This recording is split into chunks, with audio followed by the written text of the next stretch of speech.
तो हम बात कर रहे थे कि हमें पॉलिटिकल पार्टीज की जरूरत क्यों होती है।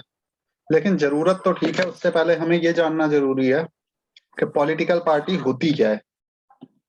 तो पॉलिटिकल पार्टी जो है वो एक ग्रुप होता है कुछ लोगों का, जो साथ में मिलके एक ग्रुप बनाते हैं इलेक्शन में कॉन्टेस्ट करने के लिए और गवर्नमेंट में पावर लेने के लिए। वो जो है वो कुछ पॉलिसी और प्रोग्राम पे एग्री होते हैं सोसाइटी के लिए, और क्योंकि उनकी पॉलिसी और प्रोग्राम का जो थिंकिंग होती है उनकी वो सेम होती है ऑलमोस्ट, तो इसीलिए वो एक साथ आते हैं और ग्रुप बनाते हैं। क्योंकि हर किसी का जो व्यू है वो अलग होता है, किसी भी कंट्री में या कहीं भी लोग जो रहते हैं उनका अलग अलग व्यू हो सकता है सबका, हर किसी के व्यू नहीं मिलते। तो जो पॉलिटिकल पार्टीज बनाते हैं ग्रुप, वो ग्रुप आपस में आते हैं, एक ग्रुप बनाते हैं और अपनी पॉलिसी से इन्फ्लुएंस करने की कोशिश करते हैं लोगों को, ताकि वो अपने लिए पूरा कंपटीशन कर सकें, compete कर सकें इलेक्शन में, और साथ ही साथ गवर्नमेंट फॉर्मेशन कर सकें। क्योंकि अगर इलेक्शन नहीं जीतेंगे तो गवर्नमेंट नहीं बना सकते। तो कभी भी अगर पॉलिटिकल पार्टी होती है, कोई भी पॉलिटिकल पार्टी है, तो उसके तीन कंपोनेंट होते हैं, थ्री मेजर कंपोनेंट हैं। पहले लीडर्स, दूसरे एक्टिव मेंबर्स, और तीसरे फॉलोअर। अब लीडर तो तुम देखते हो टीवी पे रोज हमेशा चैनल पे आते रहते हैं, कोई ना कोई कोई ना कोई।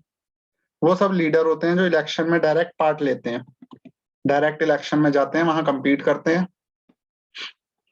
ठीक है। दूसरे एक्टिव मेंबर होते हैं जो उनके आसपास रहते हैं, जिनका काम होता है रैलीज के लिए तैयारी करना है, किसी भी तरह की तैयारी। क्योंकि अगर वैसे मेंबर उनके पास नहीं होंगे तो उनके लिए तैयारी कौन करेगा, वो खुद तो नहीं कर सकते कुछ भी। और तीसरे होते हैं फॉलोअर। फॉलोअर जो उन्हें फॉलो करते हैं, यानी जो उनकी पॉलिसी पे एग्री करते हैं और उनके साथ जुड़े रहते हैं। ये तीन पार्ट होते हैं किसी भी पॉलिटिकल पार्टी के। अब इसके बाद हम इसके फंक्शन की बात करते हैं कि पॉलिटिकल पार्टी के फंक्शन क्या हैं। ये अगर तुम नोट करना चाहो तो कर सकते हो, ये तीनों चीजें ये शॉर्ट में तुम्हारे नोट्स बन जाएंगे। सर स्पोक्स पर्सन जो होते हैं पार्टी के, वो किस कैटेगरी में आते हैं? वो लीडर ही होते हैं। ठीक है। Okay sir. क्योंकि वो उन्हीं में से अपने में से कुछ को चुनते हैं और उसके बाद उन्हीं को यूज किया जाता है अपनी बातें पब्लिक तक पहुंचाने के लिए। ठीक है। उसके बाद अगली चीज आती है, इसके फंक्शन क्या है पॉलिटिकल पार्टीज के। सबसे पहला और मेन मेजर फंक्शन जो है वो ये है, कॉन्टेस्ट इलेक्शन। ठीक है। यानी जो कोई भी पॉलिटिकल पार्टी होती है, चुनाव में राजनीतिक दल के उम्मीदवार खड़े होते हैं, उन्हें ही हम वोट देके अलग अलग पार्टी के उम्मीदवारों को चुनते हैं। ऐसा नहीं है कि एक अकेला कैंडिडेट इलेक्शन नहीं लड़ सकता, लेकिन एक अकेले के पास उतने साधन होने मुश्किल है जो इलेक्शन में लगते हैं।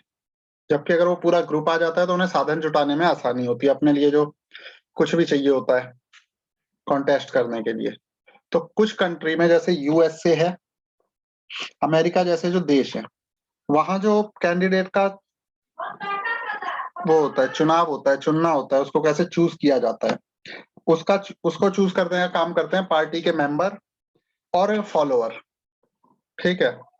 और जो इंडिया जैसे कंट्री है उनमें जो पार्टी लीडर होते हैं, टॉप पार्टी लीडर जो ऊपर बैठे सबसे ऊपर के लीडर होते हैं किसी भी पार्टी के, वही कैंडिडेट के नाम डिसाइड करते हैं। तुमने देखा होगा अभी इलेक्शन आ रहा है तो हर पार्टी की लिस्ट निकल रही है कि हमारी पार्टी के ये मेंबर हैं।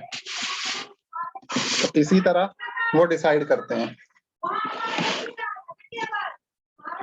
अरे यार एक तो ये बाहर चिल्लाते हैं ना लोग। तो पार्टीज जो है, दूसरा काम इनका पार्टीज का क्या है, पहला तो कॉन्टेस्ट इलेक्शन हुआ। दूसरा जो होता है उनका काम है अपनी पॉलिसी एंड प्रोग्राम को आगे ले जाना। ठीक है। पॉलिसी और प्रोग्राम जो है उनको मतदाताओं के सामने रखना, जो वोटर है उनके सामने रखना, कि वो उनमें से अपनी पसंद की चीजें चुन लें। अब देश के लिए कौन सी नीतियां ठीक हैं, पॉलिसीज कौन सी सही रहेंगी या कौन सी खराब हैं, तो ये उन सबका अपना अपना वो होता है, अलग अलग ओपिनियन सारी पॉलिटिकल पार्टी का। ठीक है।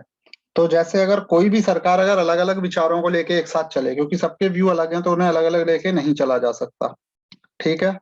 तो लोकतंत्र में एक जैसे विचारों को एक साथ लाना होता है ताकि सरकार की जो नीतियां हैं, जो पॉलिसीज हैं, उन्हें एक डायरेक्शन दे सके हम। और पार्टियां यही काम करती हैं, वो अलग अलग तरह के विचारों को कुछ एक बुनियादी चीज तक निपटा लेती हैं, और शासक दल लोग अपनी राय को उसी के अनुरूप, मतलब उसी की तरह पॉलिसीज बनाती हैं। जैसे वो आपस में अपनी एक जैसे मेंबर को ले आते हैं साथ में, और वो साथ मिलके उन्हीं पॉलिसीज पे काम करते हैं। और इसीलिए वो रूलिंग पार्टी पूरी एक ही उस पे चलती है। जैसे अभी तुम देख रहे होगे प्राइवेटाइजेशन बढ़ रहा है, तो पिछले कुछ टाइम से गवर्नमेंट्स की, सभी की इस चीज पे सेम ओपिनियन रही है, जितनी भी गवर्नमेंट अब तक आई है, पिछली 2-3। उसके बाद तीसरा काम है, जो एक मेजर वर्क है इनका, वो है मेकिंग लॉ। किसी भी कंट्री के लिए लॉ बनाना, ठीक है। लॉ जो है उन पे डिबेट होता है और उन्हें पास किया जाता है लेजिस्लेचर में। लेकिन वहां के जो मेंबर होते हैं वो किसी ना किसी पार्टी से ही बिलोंग करते हैं, जो अपनी पार्टी लीडरशिप के हिसाब से डिसाइड करते हैं कि उन्हें कौन सा बिल या कौन सा लॉ चाहिए, ठीक है, पार्टी की लाइन पे। अगला है फॉर्म एंड रन गवर्नमेंट। तो हमने देखा कि जो पॉलिसीज और बड़े फैसले हैं, कोई भी जो बिग डिसीजन लेना है, वो कौन लेता है? नेता लेते हैं, और ये अलग अलग पार्टियों के होते हैं। पार्टीज जो होती हैं वो अपना लीडर सेलेक्ट करती हैं, उनको ट्रेनिंग देती हैं, और फिर पार्टी के हिसाब से उन्हें चलाने के लिए तैयार करती हैं, मंत्री बनाती हैं उन्हें, ताकि वो उनके कामों को आगे पहुंचा सके जो वो चाहते हैं करना। उसके बाद अगला है रोल ऑफ अपोजिशन। अब माना हमारे देश में बहुत सारी पार्टीज हैं, पॉलिटिकल पार्टीज हैं, 1 2 3 4 10 20 कितनी भी हैं, बहुत सारी हैं। लेकिन उनमें से गवर्नमेंट कितनी पार्टी बना सकती है? एक, या वो पार्टी जो उसके साथ मिल जाए वो। बाकी जो बच जाती हैं उनका क्या होता है?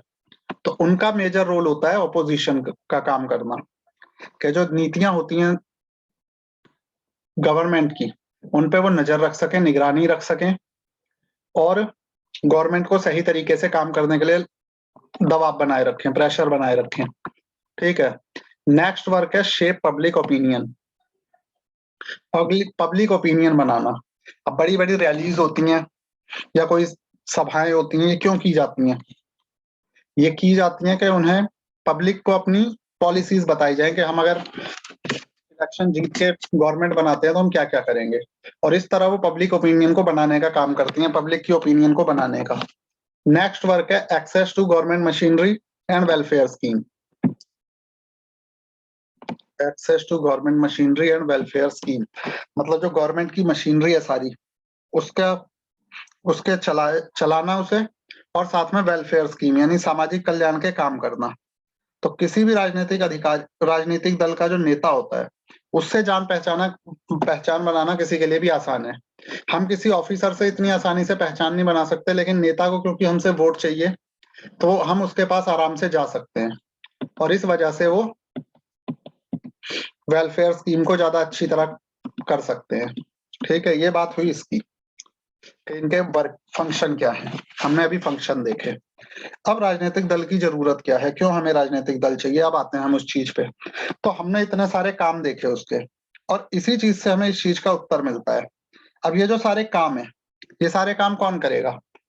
अगर मान लो हमारे देश में डायरेक्ट डेमोक्रेसी हो, तो क्या सारे लोग मिलकर ऐसे डिसीजन ले सकते हैं?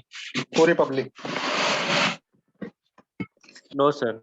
नहीं ले सकते, क्योंकि हमारी जनसंख्या बहुत ज्यादा है, या किसी भी बड़े देश के लिए पॉसिबल नहीं है कि वो डायरेक्ट डिसीजन ले सके। तो इन चीजों को करने के लिए कोई ऐसा होना चाहिए जिसे हम चूज करें, ठीक है। हम उन्हें चूज करें और वो हमारे लिए फिर आगे काम करें। तो हम क्या करते हैं पॉलिटिकल लीडर इसमें, इसीलिए पॉलिटिकल पार्टी के हम रिप्रेजेंटेटिव चुनते हैं, ठीक है। क्योंकि ज्यादातर डेमोक्रेसी जो आजकल वो कैसी है, रिप्रेजेंटेटिव डेमोक्रेसी है, ठीक है, जहां डायरेक्ट इंसान नहीं ले सकता पार्ट, ना तो हर किसी की सोच सेम हो सकती है। हाँ, हम छोटे लेवल तक ये मान सकते हैं, कुछ छोटी जगह जैसे मोहल्ले में काम करना है या किसी गांव में काम करना है, वहां ये हो सकता है। लेकिन जब हम पूरे देश की बात करते हैं तो उस लेवल पे सभी लोग वहां एक साथ मिलकर काम नहीं कर सकते। तो ऐसे काम को करने के लिए प्रतिनिधियों को काम करने की जरूरत होती है साथ में, ताकि एक जिम्मेदार सरकार बने। और जिम्मेदार सरकार कब बनेगी? जब वो प्रतिनिधि जो हम रिप्रेजेंटेटिव चुनेंगे वो किसी एक फिक्स पॉलिसी पे एग्री करेंगे। और फिक्स पॉलिसी पे एग्री करने वालों को इकट्ठा करना किसका काम है? पार्टीज का। बिल्कुल, पॉलिटिकल पार्टीज का यही काम है कि जो एक जैसी सोच रखने वाले लोग हैं या जो एक जैसी पॉलिसीज पे काम करना चाहते हैं, उन्हें एक साथ लाया जाए और मिलके काम किया जाए। ठीक है, ये होता है। अब आगे बढ़ते हैं। ये देखो, ये तुम्हें दिख रहा होगा, कुछ अखबार की कटिंग है ये, जिसमें तुम्हें अलग अलग तरह से नेता काम करते हुए दिख रहे होंगे। पहला जो ये चित्र है बड़ा सा, जिसमें लोगों ने सिलेंडर उठा रखा है, प्याज की माला पहन रखी है, किस चीज को प्रेजेंट कर रहा है? क्या दिखाने की सर जो कोशिश है? महंगाई को। हाँ, इसमें ये कोशिश की जा रही है कि महंगाई बढ़ रही है तो उसे कम करने का प्रयास किया जाए। ठीक, उसके बाद दूसरे चित्र में क्या दिख रहा है?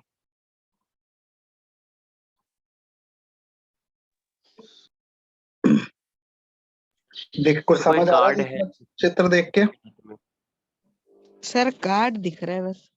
दूसरे में लोग वोटिंग के लिए खड़े हैं, और ये इलेक्शन के वो है ऑफिसर, इलेक्शन ऑफिसर जो चेक कर रहे हैं उनके कार्ड्स को। Card verify. आईडी कार्ड जो होते हैं, पहचान पत्र जो होता है उसको। ठीक है, उसके बाद तीसरा चित्र भी तुम्हें दिख रहा है, जिसमें एक विरोध प्रदर्शन हो रहा है। ठीक है, किसी सरकार के खिलाफ। तो ये है इसमें। अब हमने ये चर्चा की कि हमें पार्टीज की जरूरत क्यों होती है, समझ आ गया? क्लियर हुआ? Yes sir. अब हम ये देखते हैं कि कितनी पार्टीज। ठीक है, हमने समझ लिया कि पार्टीज की हमें जरूरत है या कुछ भी है, लेकिन पार्टीज कितनी हो?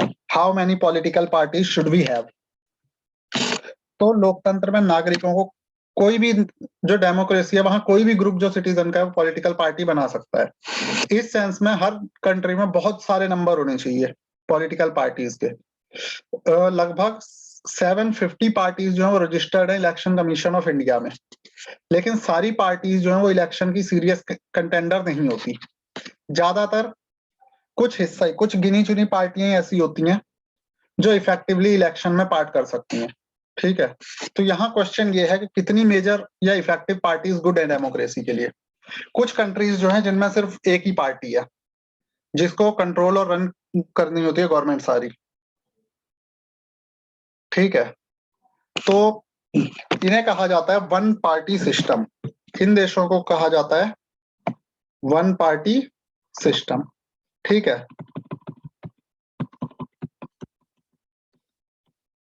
क्लास 9th में जब आप लोग थे तो आपने नोट किया होगा कि चाइना जो है वो, उसमें सिर्फ एक ही पार्टी है। कौन सी?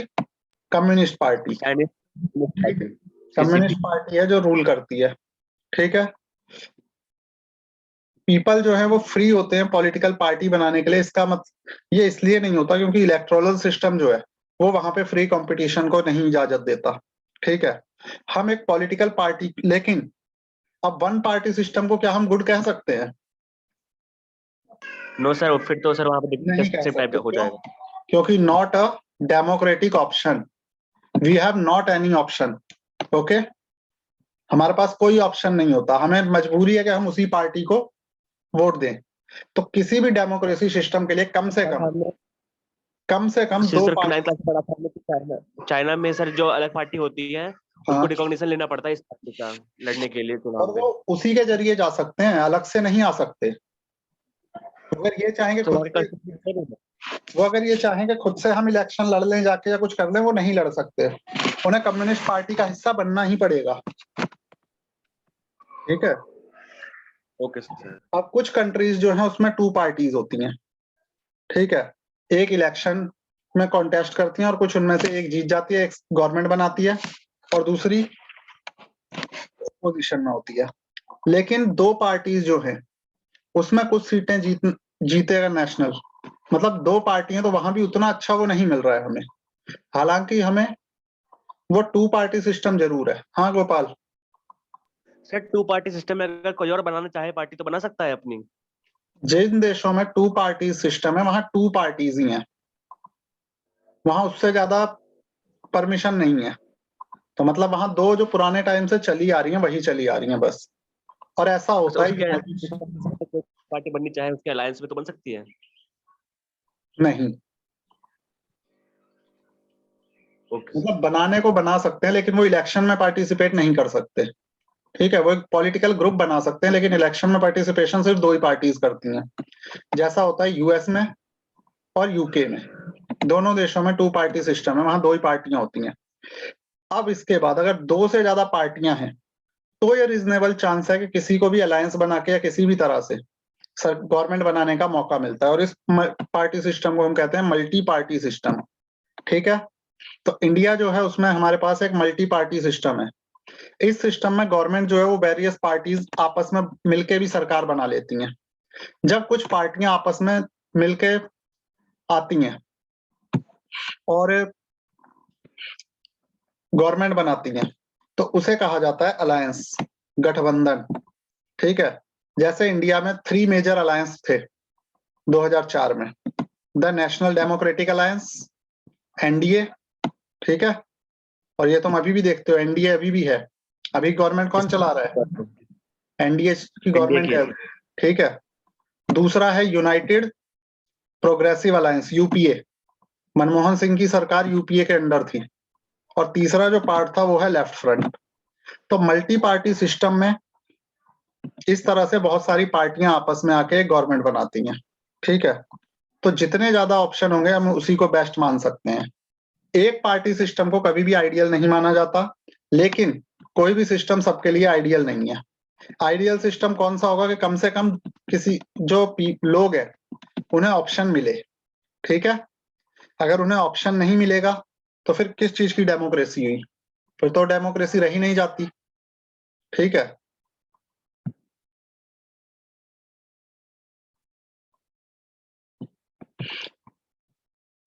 तो ये बात की हमने आज। क्या क्या बात की? पहले हमने देखा पॉलिटिकल पार्टीज का मतलब क्या है, दूसरा हमने देखा उनके फंक्शन, तीसरा हमने देखा कि उनकी क्या नेसेसिटी है, क्यों हमारे लिए पार्टीज जरूरी हैं, और लास्ट में हमने डिस्कस किया कि किस तरह का कितनी पार्टीज होनी चाहिए एक डेमोक्रेसी में। ठीक है, तो इतना ही आज की क्लास में हम करेंगे। बाकी अगला नेक्स्ट क्लास में आगे हम चर्चा करेंगे नेशनल पार्टीज के बारे में कि इंडिया में कौन कौन सी नेशनल पार्टीज हैं। Now it's your turn. ये लेफ्ट में कौन था? हाँ, लेफ्ट फ्रंट वाले में कौन था सर? लेफ्ट फ्रंट में आती है सीपीआई और सीपीआईएम। Okay sir. जो मार्क्सवादी पार्टियां हैं इंडिया की, लेकिन अब इनके पास ज्यादा वो नहीं रह गया सपोर्ट, पहले काफी होता था। अब सिर्फ एक आध स्टेट को छोड़ के कहीं नहीं है इनका ज्यादा वो। तो मतलब इंडिया में भी सर दो ही पार्टी मेन लड़ती हैं चुनाव में? नहीं, दो क्यों लड़ती हैं? अभी हमने नहीं बात मतलब सर दो अलग। अब हमने एनडीए की बात की। ठीक है, तो एनडीए में कौन कौन सी पार्टीज हैं? मेजर पार्टी बीजेपी है। ठीक है, उसके अलावा पहले तो फिर भी ज्यादा थी, अब तो कम हो गई है।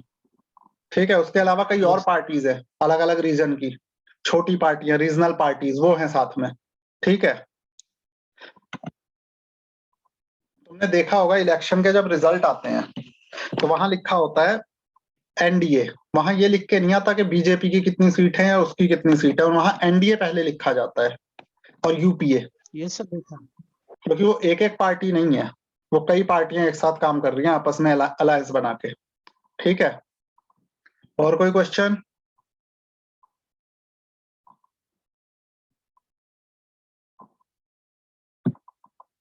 Any other student has any doubt?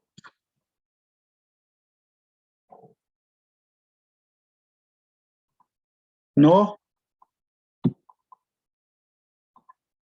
तो फिर हम आज की क्लास को ओवर करते हैं ही। आगे हम देखेंगे नेशनल पार्टीज के बारे में।